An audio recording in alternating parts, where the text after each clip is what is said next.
ஊற்றிட்டேன். என்ன சேர்த்துருக்கிறதுல சொல்லு பார்க்கலாம்.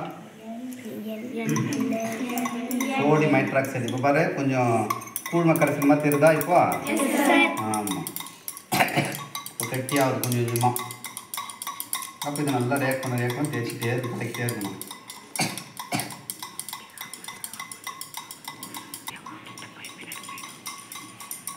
கவனிப்பா, இப்போ முன்ன பாரு தண்ணி மாதிரி இது கொஞ்சம் கூழ் மாதிரி கொஞ்சம் கட்டியாக வந்துச்சா? இன்னும் கலக்க அது என்ன பண்ணணுன்னாக்கா நல்லா ரேக் பண்ணி நல்லா கட்டியாக கூடு மாதிரி ஆகும்.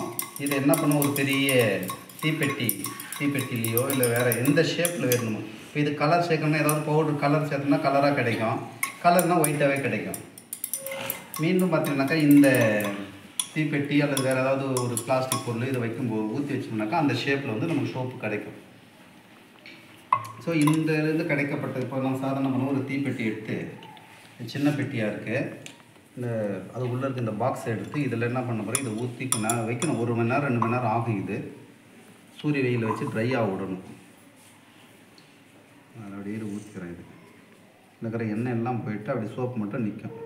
இந்த சோடியம் ஹைட்ராக்சைடு, தண்ணி, எண்ணெய் எல்லாம் சேர்த்துட்டு இந்த மாதிரி வச்சுக்கணும். நான் அப்புறம் ஒரு பிளாஸ்டிக்லேயும் வச்சு இந்த ஷேப்புக்கு வரும்போது இதுலேயும் ஊற்றி வைக்கிறேன். ஏன்னா இதில் அது எண்ணெய் சீக்கிரம் உறிஞ்சிடும், இது கொஞ்சம் லேட் ஆகும். இன்னொரு அமைப்பு உருவாக்குறதுக்கு இதுலேயும் ஊற்றி வைக்கிறேன்.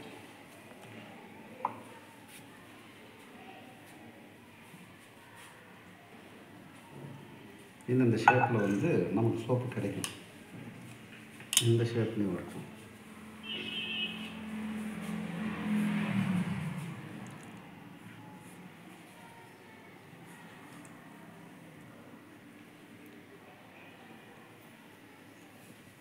ஓகேவா? இந்த மாடலில் இதை வச்சு ஒரு 1/2 மணி நேரம் இல்லை 1 மணி நேரம் இதில் இருக்கிறதெல்லாம் தண்ணி கொஞ்சம் இருக்கிறது ஈரப்பதமாக எவாபரேட் ஆகி சாலிட் திட பொருளாக நிற்கும்.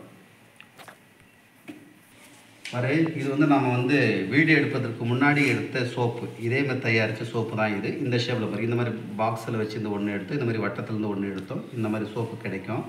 ஸோ இந்த சோப்பை கொண்டு நம்ம என்ன பண்ண குளிக்க முடியாது, இது காரத்தன்மை அதிகமாக இருக்கும். ஆனால் இது வந்து துணி துவைச்சிக்கலாம். துணி சோப்பு நமக்கு சோப்பில் 2 வகை பயன்படுத்தும் இல்லையா? ஒன்று துணி சோப்பு, இன்னொன்று குளியல் சோப்பு. இது வந்து துணி துவையத்துக்கு பயன்படுத்தலாம். ஸோ இந்த மாதிரி சோப்பு நம்ம தயாரிச்சுக்கலாம். கலர் வேணால் கலர் சேர்த்துக்கலாம். ஓகே, சோப்பு தயாரித்தல். எஸ்.